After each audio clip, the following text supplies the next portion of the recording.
Right. So I want to start the story that we'll be telling tonight here in this building that you're seeing on the screen now. Um, this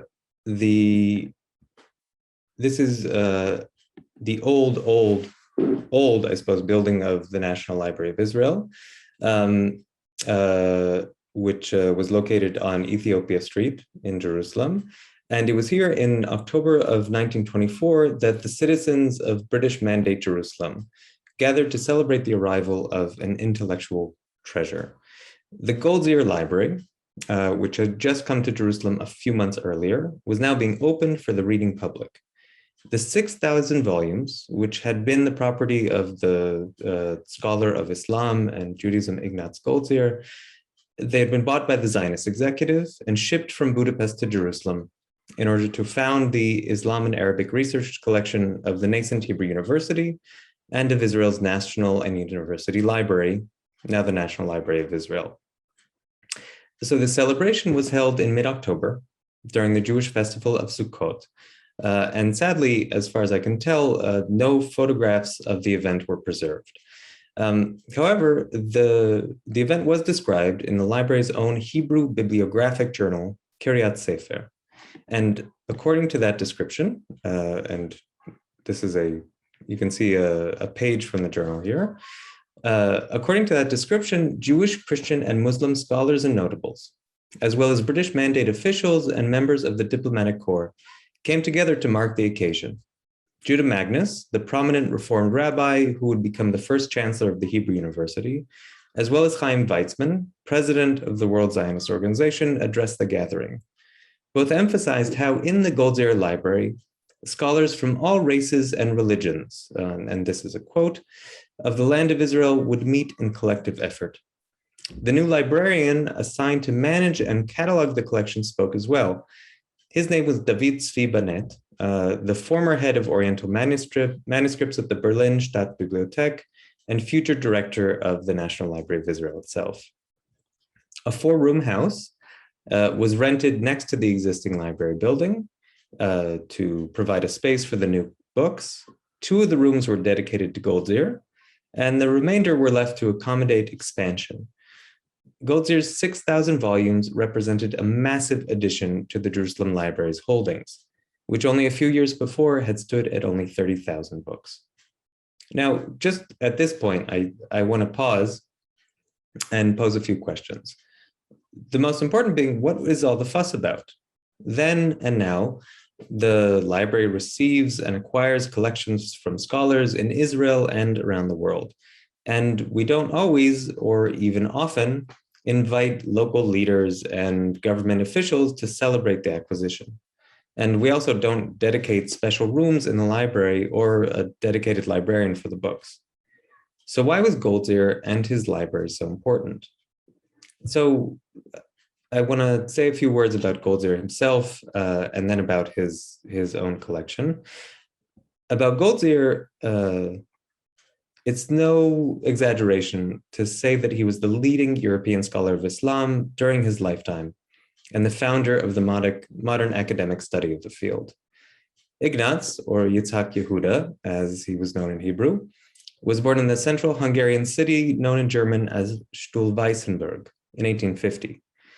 His family traced its lineage back to the Spanish expulsion, after which Goldziher's ancestors moved to Hamburg and from there to Berlin, then Vienna, before finally settling in Hungary in 1730. Goldziher's father, Adolf, was a leather merchant, but despite his difficult circumstances, he provided an outstanding education for his precocious son. Young Ignatz studied both the classical curriculum in his Christian school, as well as Bible and Talmud. So much so that he published an essay on the origins of the daily prayers at the age of 12. Goldziher finished his schooling in Budapest, where the future Zionist Max Nordau was one of his classmates. He studied classical philology, linguistics, history, and Oriental studies at the University of Budapest, excelling to such a degree that in 1868, the Hungarian government awarded him a fellowship to continue his studies abroad in Berlin and Leipzig. After completing his doctorate, he continued in Leiden, spending his time there examining Arabic manuscripts in the university's famous library. And that research really served as the basis for his later work. In 1873, Goldziher left for a 9-month study tour of Syria, Palestine, and Egypt. Officially, the aim of the trip was to undertake research in Arabic dialects, but Goldziher did much more. Particularly in Egypt, he forged ties with intellectuals, writers, and activists, among them the famous Jalaluddin al-Afghani. And during this time, Goldziher was also privileged to be the first European to study in the famed Al-Azhar University, then and now one of the leading centers of Muslim learning and scholarship in the world. It was only thanks to his demonstration of his fluent Arabic and command of intricate legal matters to the rector of the university that Goldziher was admitted. Looking back on his time there, he would refer to this period as 4 glorious months of spirited learning. Upon his return to Budapest in 1874, Goldziher was surprised and shocked at his reception. He didn't receive the professorship that he had expected and undoubtedly that he had deserved at the university, which was given for political reasons to a better connected candidate. Goldziher was forced to take a position as the secretary of the Jewish community. Seeing the job as far less than he deserved and far away from his beloved scholarship, Goldziher complained in his diary that, and here there's a quote from his own diary, "The tasks entrusted to me were services of lower grade than that of any young shop assistant. I had to draw up reports, copy things, act as a registrar, see to every marriage personally, check on documents, and handle the humble people who came to the office."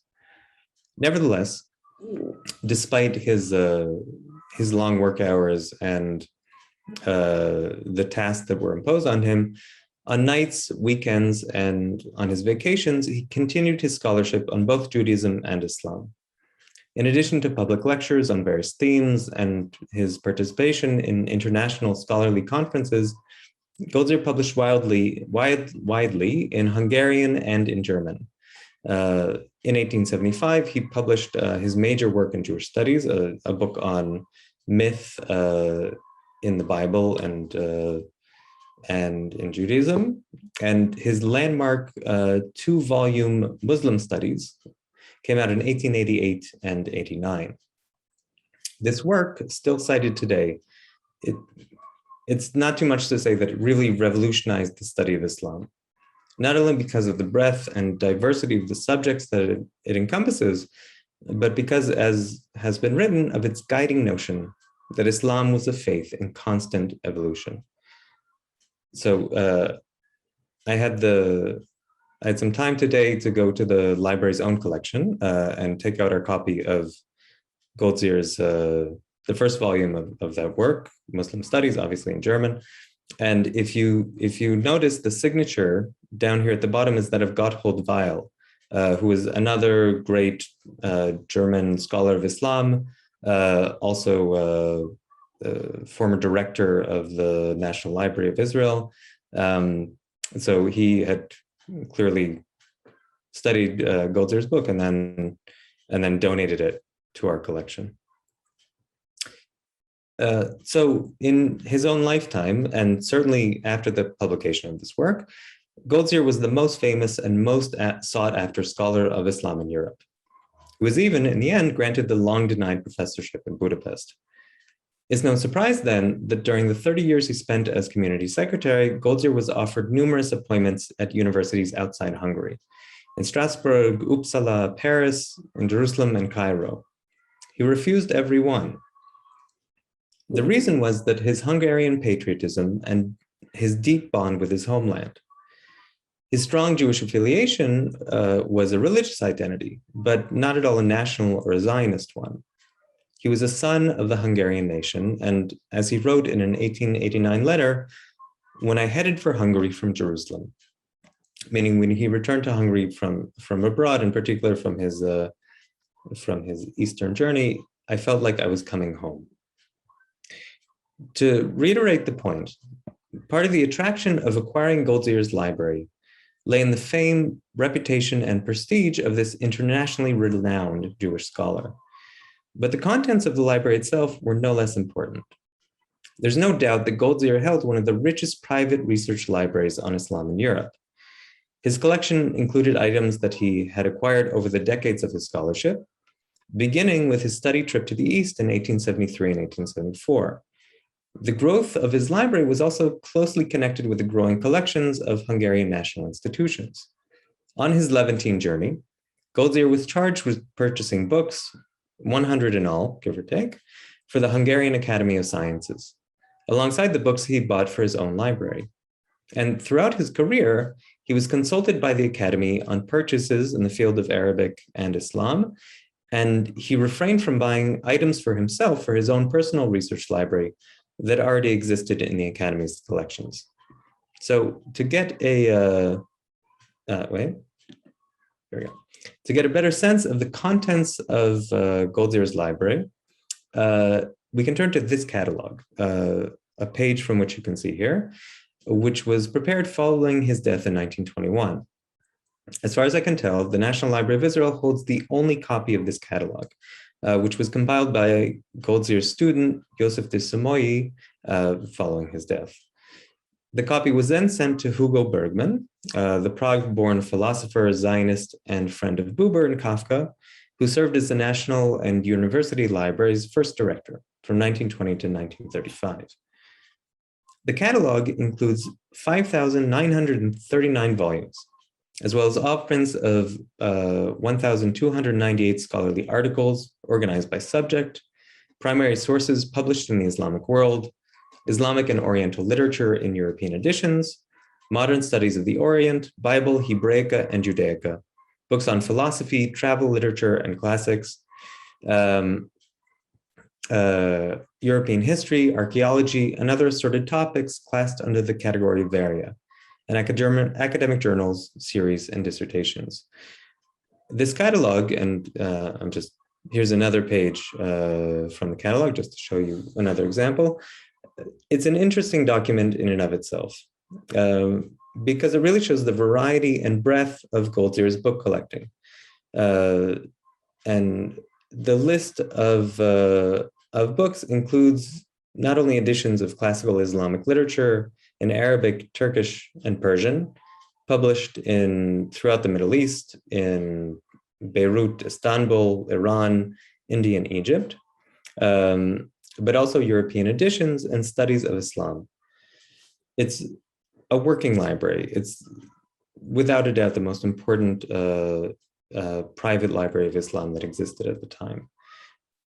Beyond the professional literature that we might call it, Goldziher included in his library translations of Chinese text, a large collection of medieval rabbinic literature, Hebrew Bible and New Testament, and Finno-Ugaric linguistics.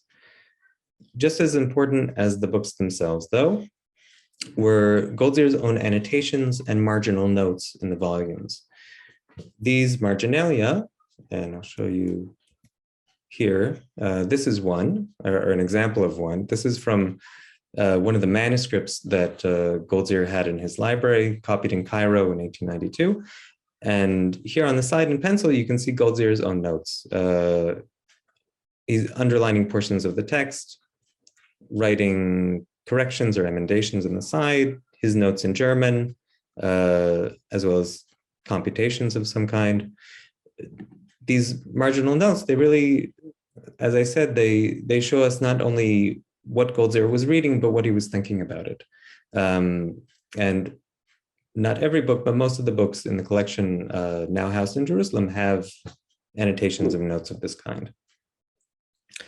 So in addition to the books and his notations, annotations on them, Goldziher's library also housed over 13,000 letters and postcards from his lifelong correspondence.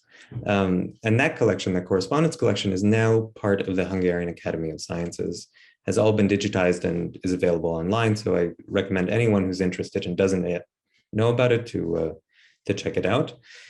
That correspondence is incredibly, incredibly important and incredibly interesting. It testifies not only to his own life and his own thoughts over the course of his long and active career as a writer and a scholar, but it really enables detailed research on 19th and 20th century European intellectual history.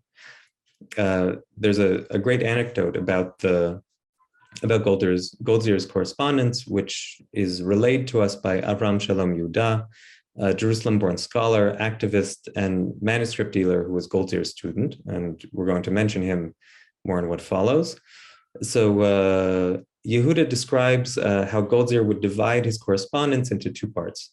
There was one section which was reserved for letters exchanged with people who were still living, organized by name, I suppose.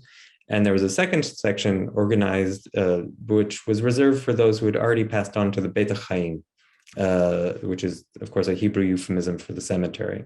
And Yehuda describes how Goldziher would, with great ceremoniousness, move a section of his correspondence from the living to the dead side of the library. So when Goldziher passed away in 1921, his son Karl had hoped that the Hungarian Academy of Sciences would purchase the collection, as his father had in fact wished. However, the difficult economic situation in Hungary in the years after World War I forced the family to turn to other buyers, and these were not hard to find. The leading collections of Europe and North America, as well as the University of Tokyo, turned to the family seeking to purchase the collection. The Japanese were apparently particularly interested in acquiring the library to launch their own Institute of Islamic Studies, and sent numerous delegations to Budapest and even entered into intense negotiations. Only the devastating Tokyo earthquake of 1923 prevented that deal from being concluded. So when we think about why there was so much interest in this library, and especially looking at it from today's perspective, when every single thing in human history almost is searchable on Google and orderable on Amazon, I just want to reflect for a minute about why this library was so important to so many people. I think, one of the reasons, not just because it was associated with the name of Goldziher, but was the fact that anyone who purchased this library immediately could possess the most complete and up-to-date resource for scholarship in the growing field of Islamic studies. Rather than spending years locating out-of-print editions of classical works in Arabic, rare manuscripts, materials that were books and materials that were very hard to find, Goldziher's library was in fact ready right out of the box, you might say. Moreover, and just as importantly, though Goldziher himself was no colonialist by any stretch of the imagination, the scholarly study of Islam was, of course, deeply intertwined with the European colonial project in the Middle East and North Africa, including in the years following World War I, when exactly the period that we're talking about in the 1920s. So as soon as the news of Goldziher's demise was reported in the newspapers around the world, especially in Jewish newspapers, the Zionist movement was also among those who sought to acquire his library for nation-building reasons of its own. So to try and tell the story of how Goldziher's library in fact made it to Jerusalem in the end, I thought to focus on two characters. And the more I prepared for our lecture tonight, the more I realized that there's actually so many more people and so many more individuals who could be brought into this story. And I hope to be able to do that at a future time.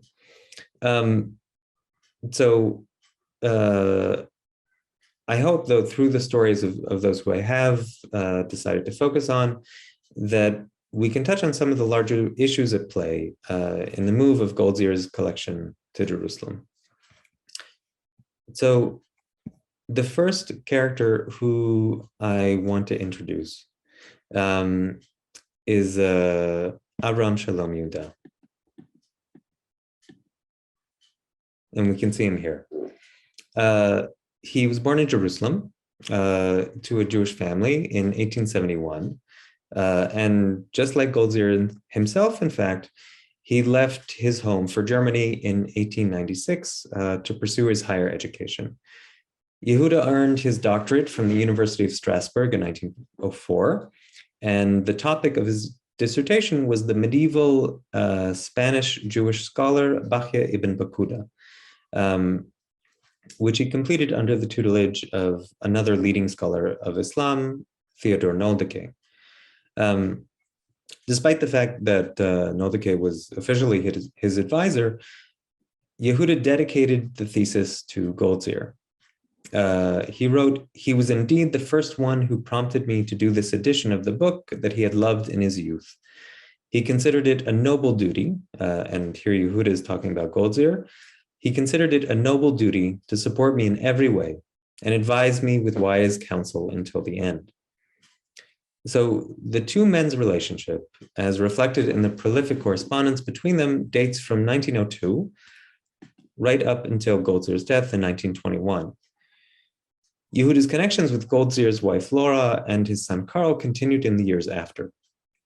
So much so that in 1924, Yehuda persuaded Karl to send him his correspondence with his father, where it's now part of the Yehuda archive at the National Library of Israel. Goldziher was also instrumental in Yehuda's academic career. He wrote a letter of recommendation for Yehuda to Adolf von Harnack in 1907.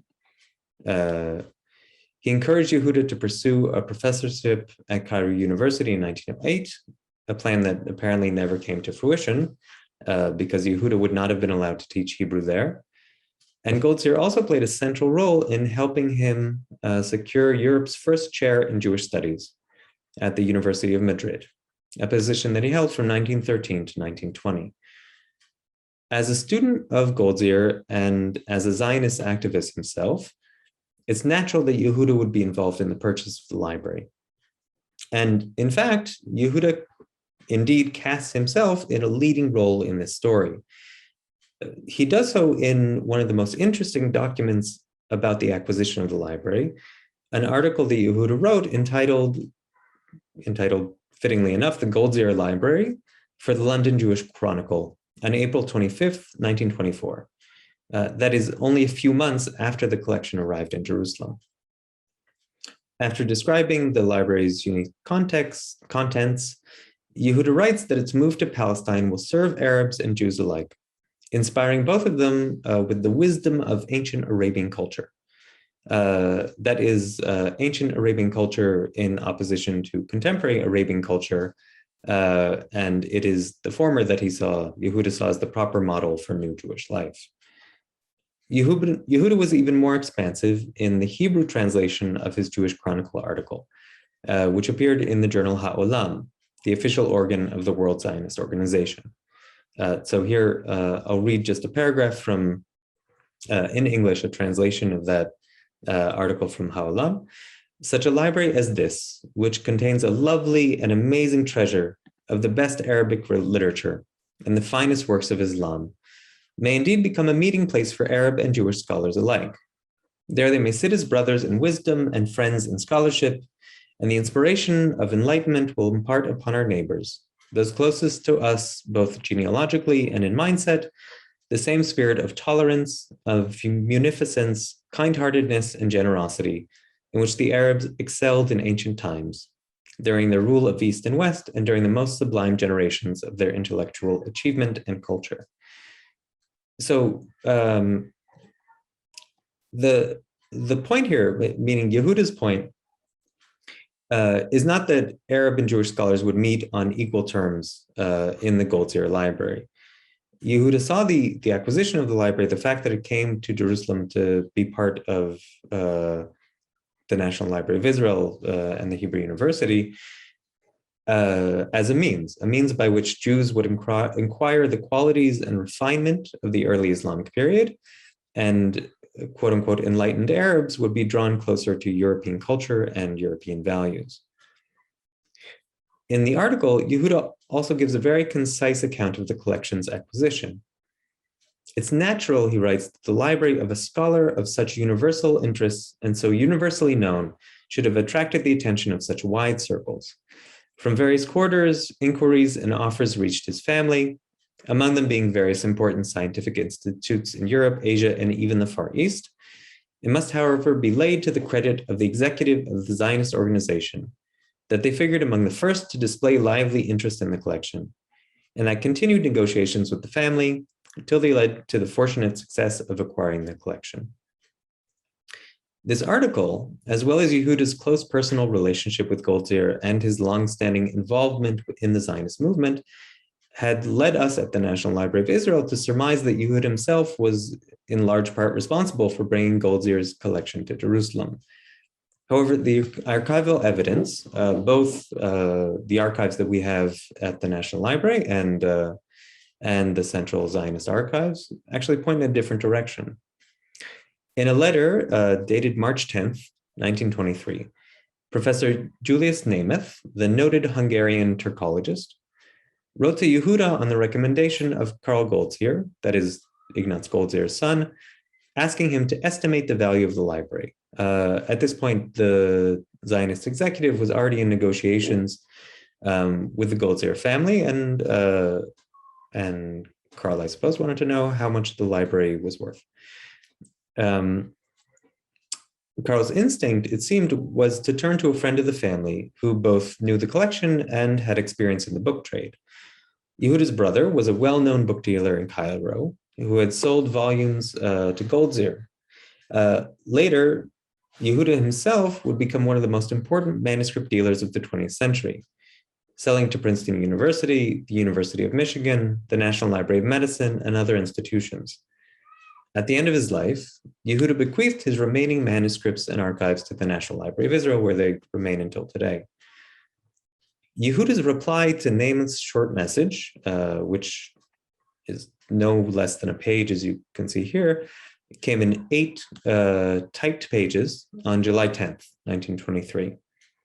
Much like his later published article, the letter extols the breadth and quality of the Goldziher Library. Only the British Museum and India Office Library in London, he writes, contain collections that rival it. Given all that, Yehuda estimates a price of £5,300 for the entire collection, a value equal to over £300,000 today. Yehuda then goes far beyond Nemeth's specific request, giving his own recommendation for where the library should reside, namely that it should remain in Budapest, the hometown that he so loved, to be used by future generations of Hungarian students and scholars. It's not by any means unusual that Yehuda seems to take, within the space of only a few months, such contradictory positions, advocating that the library remain in Hungary in his letter to Nemeth, and then doing such an about-face and extolling its move to Jerusalem in his published article. Throughout his life, Yehuda was, if I wouldn't quite say fickle, then certainly changeable, restless and transitory, swiftly changing research topics, universities, countries, and allegiances. He was also, however, incredibly good at self-promotion. And the 3 articles, first in English, and then in his own translation in Hebrew and German. So these 3 articles that he published on the Goldziher Library led to a flood of responses and accolades by leading Orientalists around the world. And you can see in the Yehuda archive that we have in Jerusalem how many of these responses and how many people praised Yehuda in particular for his active role in bringing Goldziher's library to Jerusalem. So the second individual who I'd like to introduce to you worked, at least as it concerns Goldziher's library, on a very different level. The practical and bureaucratic field of letters, bank accounts, and what we might call paper pushing. So this is Israel Cohen, a picture of whom you can see here. He was a prominent British Zionist and journalist and served as the General Secretary of the Zionist Organization in London from 1921 to 1939. Even before his appointment to that position, however, Cohen spent the years following World War I traveling throughout Europe to raise funds for the Zionist movement, including for the projected Hebrew University. In particular, the Zionist executive was actively seeking to collect books by donation and by purchase for the National Library. The files held at the Central Zionist Archives include, among other interesting items, a letter of thanks to Sigmund Freud, acknowledging his donation of his collected works. I'm sorry, that's the letter you can see right here. And a similar letter to Otto Rank, acknowledging his gift of the journal's Image and the Internationale Zeitschrift für Psychoanalyse.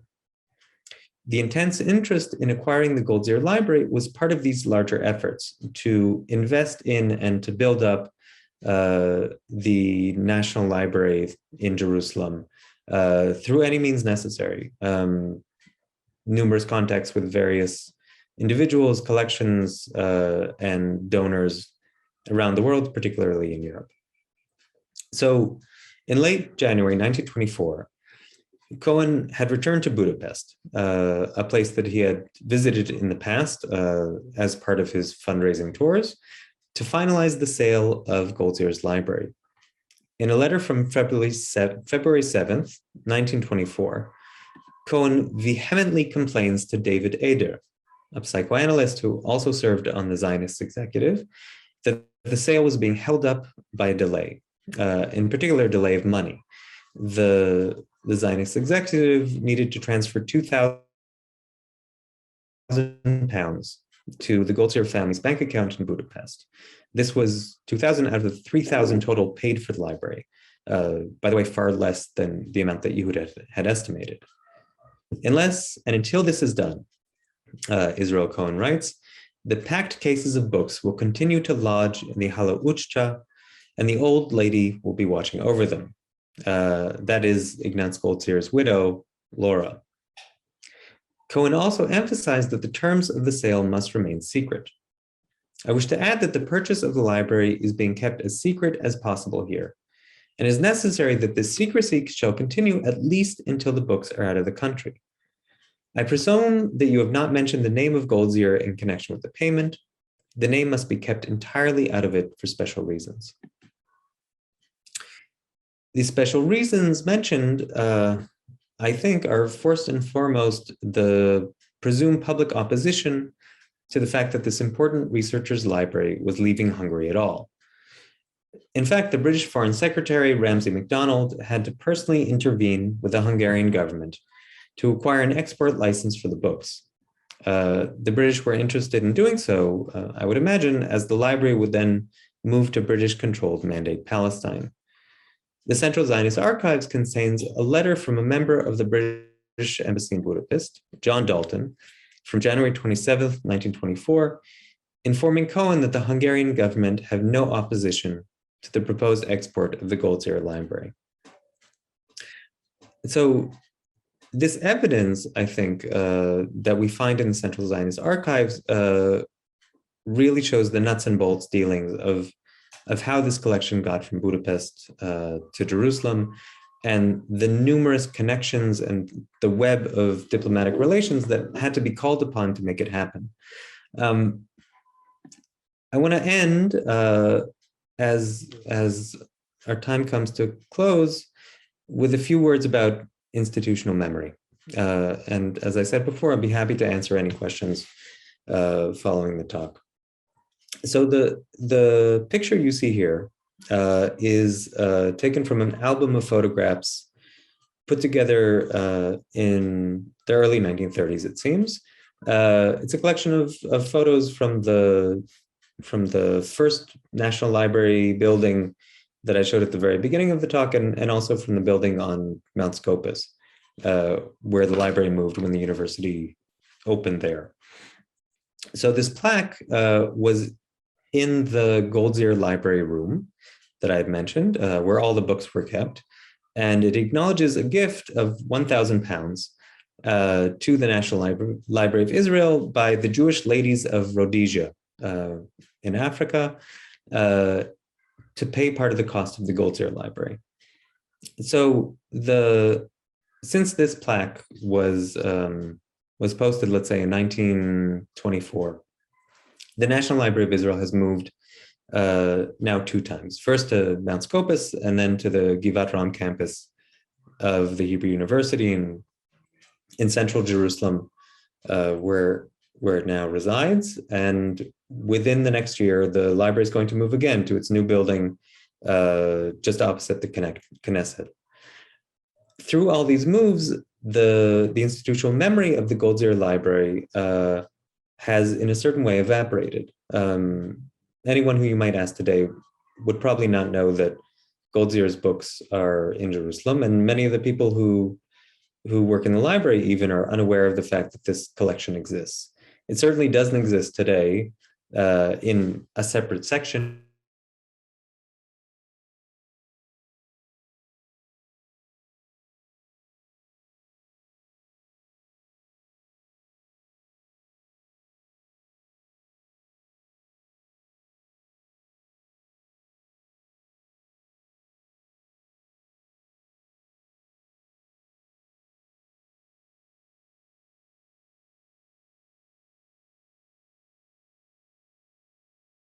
To found every book in the library devoted to the study of Islam, Arabic literature, and a host of other topics. And I think it's important, and one of the reasons that I embarked on this research is to try and recover that lost history or that lost story. But at the same time, even though the institution has, as it were, forgotten that part of its past, the shape of the collection and the shape of the library as a whole, the shape that it has today, is in large part dependent on this important and amazing and really revolutionary acquisition. Everything that we have and everything that we do and everything that we hope to achieve in this field and on these topics is really dependent on this first collection and on the Goldziher Library. So with that, I'll stop, and I'm happy to take any questions from our very respectable and illustrious audience. Darius, do you want to field them? Yes. Thank you very much for this very interesting lecture. We have a couple of questions. I also forward you on the direct chat, so you can also see them, but I will read them loudly. I think part of the answers we already got, however, still. Question 1 from Iran Lancaster. How could the Yishuv raise the funds to buy this collection and bring it over when the British were not exactly helpful to Jews at this time, and the Yishuv itself was poverty-stricken? So that's a great question because that's a great question because it is really an issue. The funding is actually an issue that comes up in the Central Zionist Archives. So the short answer is that they diverted funds that were meant for the building, meant for the construction of the actual buildings of the Hebrew University, to buy this collection. The ladies of Rhodesia who donated £1,000, the plaque that I showed at the very end, that money was originally earmarked for buildings, and there's correspondence in the archives that asks for those funds to be moved elsewhere. And the same is true, though, with different donors for the other monies that were devoted to buy the library.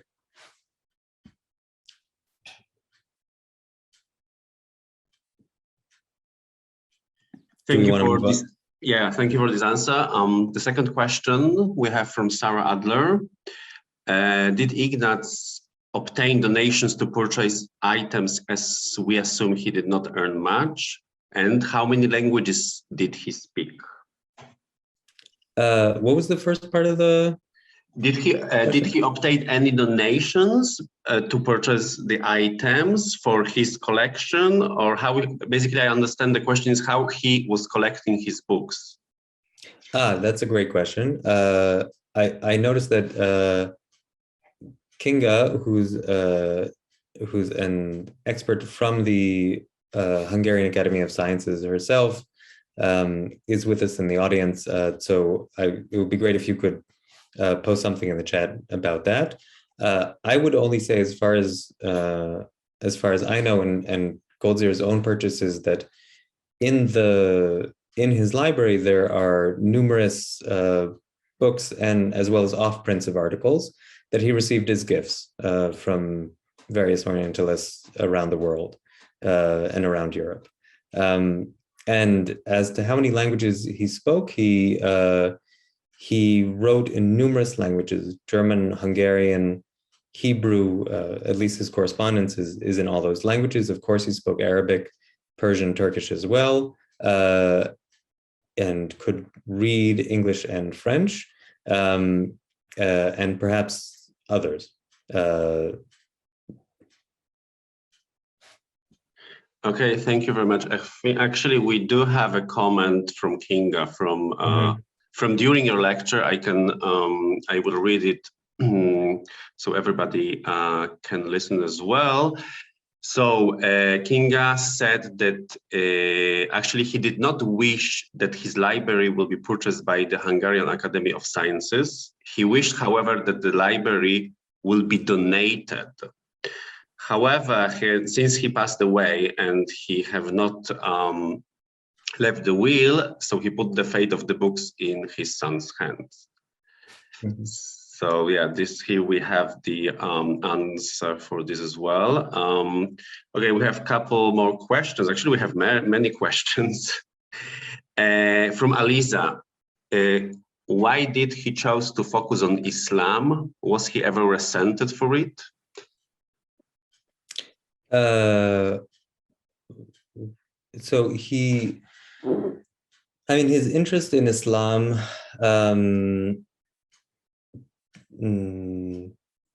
that's actually a great question. I'm not sure what brought him originally to become interested in Islam. I think his interest grew out of his studies of linguistics, and out of his interest in religion, especially Judaism. But the spark that led him to the field, actually, I don't know about it. And as for whether he was resented for it, the answer for that is certainly not.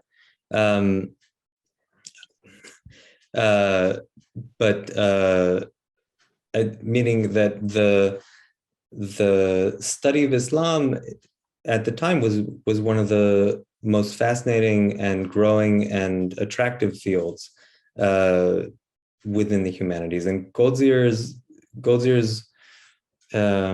scope was so wide, and he tied his research on Islam and Arabic to so many other disciplines and areas. I don't believe he was ever resented for it.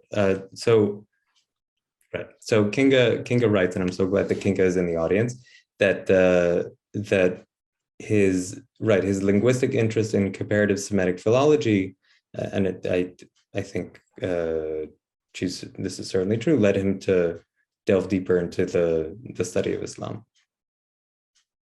Yeah, exactly. And also before Kinga wrote that a few minutes before, mm-hmm. You can also read that he was a reading scholar. As a reading scholar, actually, he was receiving his books as a gift. And of course, as a review copies, but very interesting and funny comment that actually his initial publication on Hebrew mythology received mm-hmm. very bad reviews. Yeah, no, that's certainly true. But I think, correct me if I'm wrong, but I think that his interest in research in Islamic topics that was already engaging his interest even before the publication of that book. Do we want to take more questions? Yeah, and indeed. Just 1 second. I'm going through the chat because there were really many. Okay, there was a question whenever he's somehow recognized by academy in the Middle East, except of course, Jerusalem. And do you know anything about this? Or Kinga maybe. And Kinga, maybe I could also unmute you later, so you could also add some things. I think that's a good idea. So I'm sorry, could you repeat the question? I didn't quite understand. Yeah, there was a question. Is he somehow cherished in any other places across Middle East except of Jerusalem? Yeah, no, I mean, I would say that Goldziher is a central figure. He's a central figure in the study of Islam, and he's a figure whom, if you engage in the academic study of the field, he's someone who you have to deal with and you have to refer to, and someone whose work has been caught up and discussed in all of the current debates about Orientalism. I mean, there's a this article by Avraham Shalom Yehuda that I mentioned in the talk. He cites a story about his own later travels in Syria. This would be in I imagine the 1920s, in the late 20s, early 30s, and how Yehuda met with students who had studied at Al-Azhar University along with Goldziher, Muslim Arab students who were at that point much older, and they still recalled him very fondly as a figure who was incredibly open and incredibly curious, and also kept his distance, that is Goldziher, from the various Europeans wandering around Cairo at that point, and really wanted to delve into the lived experience and the religious experience of Muslims in Al-Azhar and Muslim scholarship as it was lived and practiced at the time. So as to whether in the time in which he was in the Middle East, and certainly in his lifetime, he was remembered fondly, regarded fondly, and respected, and his reputation and his importance, I think, certainly his importance and certainly the need to engage with him continues. Sure. Okay, thank you. We have another question from Bernard Cooperman.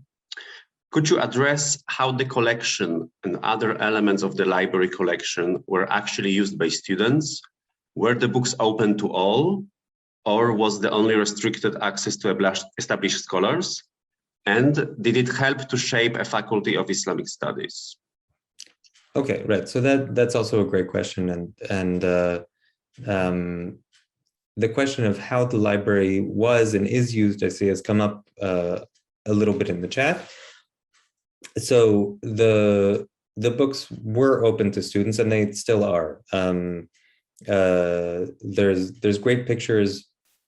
If you go to the National Library of Israel website, there's great pictures of how people actually use the library. People sitting in the reading rooms, taking out the books, and doing their studies. And then and now, one of the defining values and defining features of the library is that it is open.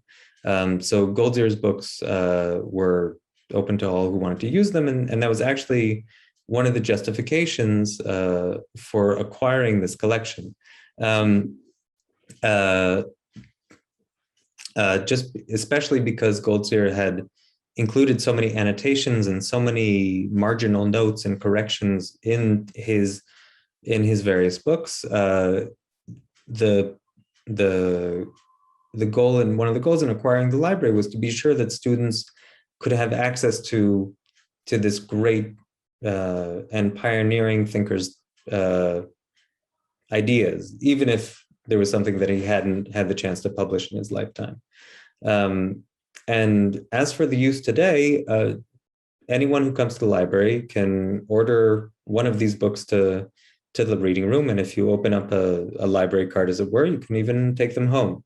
And we try our best to make sure that the collection is open and accessible to to everyone and to all in Jerusalem and throughout the country. Lovely, thank you very much. Actually, we have still some questions and more time, so I will read them. Again, another one. There was a question whenever the library and his collection can be used by Palestinian students, for example, by students of Birzeit University. Right. So the short answer is yes. There are many Palestinian students and scholars who use the library's resources in various ways, including the Goldziher books, the Goldziher collection, which, as I said at the end of the talk, isn't housed together anymore. It's sort of more or less in the closed stacks of the library, but all these books can be ordered. So any Palestinian who can enter Jerusalem and is welcome to the library to use the resources, and we have lots and lots of resources online, including the Goldziher, the catalog of Goldziher's library, which, as I said, there's a copy housed in Jerusalem, and as Kinga tells us, there's also a copy in the Hungarian Academy of Sciences. But in any event, that catalog is also scanned, available online, as are many of the pictures and many of the archives and many of the resources that I used to and that I showed you in my talk. So okay. Since there are still a few questions, and actually some people raised their hands, so maybe we'll make it slightly easier if you allow Sam. Dennis would like to ask something, so I will simply unmute him. And also someone asked if you could write down your email. Somebody would like to contact you. So if you could type down your email. And meanwhile, if anyone have more questions, so please raise your hand and I will simply unmute you. I think it will be easier, although this is against the rules, but seems that the subject is really very interesting for our audience today. So Dennis, please go ahead with your question. Hello, are you talking to me? Oh, hi. Sorry, I lost myself. I'm quite a bit of a distance from you. I'm in Cape Town, and you're in Israel, are you? Yes, yes. Hi. Shalom. Shalom. This is very exciting for me. I've been on my own scholarly journey, and it all began in Cairo, in Egypt, after my visits to Israel, of course. And I was in a synagogue that had become a national interreligious shul that are allowed on the tourist visit in Old Cairo. It's called the Ben Ezra Synagogue. You might have heard of it by now. And this was in the year 2000. So that's 21 years ago. This led me to start my own personal research into the history of that synagogue, which, as you know, is already 1,000 years of history from that part of the world, connecting Jewish culture and its communities with the Orient and all the diaspora of the Jewish communities throughout the Orient. And I just want to comment that it's interesting to note and see a parallel in your discussion about Goldziher and his interest in the Orient and his interest in Arabic culture, which took him into Persian, Turkish culture as well.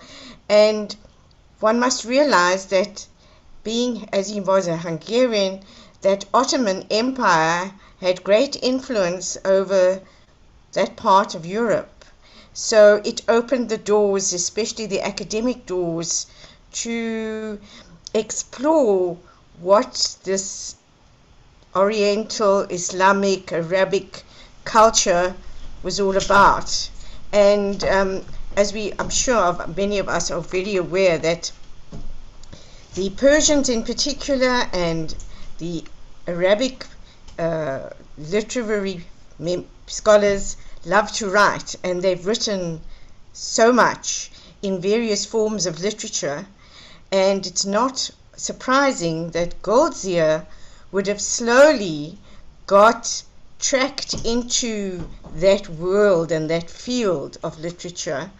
And at the time that he was getting into it, so another uncovering was happening thanks to the Ben Ezra synagogue still being open to various small groups of visitors.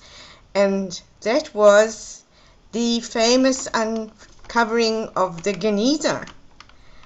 And excuse me, Denise, I'm sorry to stop you, but I mean, we would appreciate if you could ask the question, because it's more for a questions and answer rather than their comments.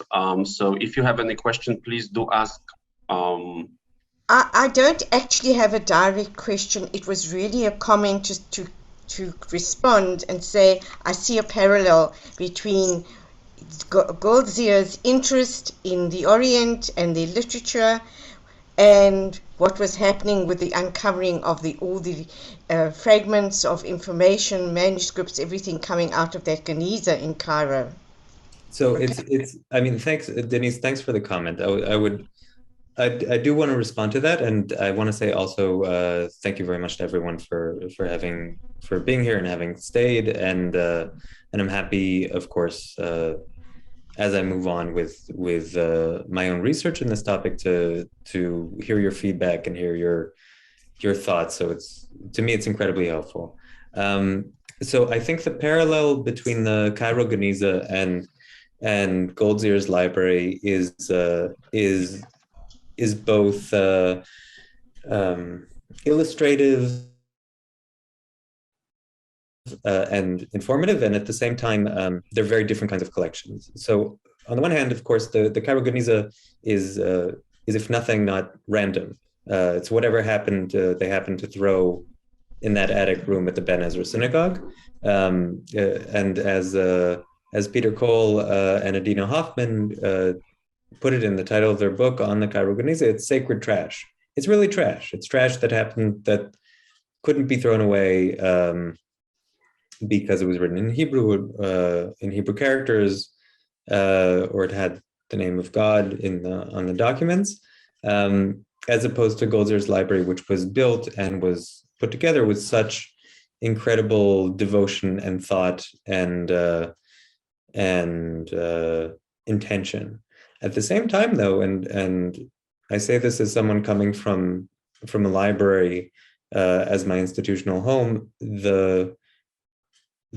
what we do with these collections sort of defines what they are. Goldziher's library would be very different today if it had eventually become part of the Hungarian Academy of Sciences as he wished, or if any other institution had taken it. The fact that Goldziher's library moved to Jerusalem, or was bought and taken to Jerusalem, and the fact that it defined the shape of the Islam and Middle East collection in the National Library actually gives it a very different character today when we look back on it. All of these books every book has whatever intention the author wanted for it when he or she actually wrote the work, but the afterlives of books and the afterlives of books when they come together in groups and collections is often so much more rich and surprising and unexpected, and exactly the opposite of whatever that author wanted. It's just very interesting, and that element of surprise, I would say, is what connects the Geniza for the uses that collection now has for research and Goldziher's collection. So thank you very much for the comment. Thank you very much, Sam. Thank you for this wonderful talk. Thank you, Sam, very much for today's lecture. Actually, it brought really a lot of questions. So thank you for sharing your time with us. Thank you everyone for attending. Hope to see you, hear you again. Thank you, Sam, again. We have a lot of positive feedback. You can have a look in our chat room. If not, I will send you later a transcription.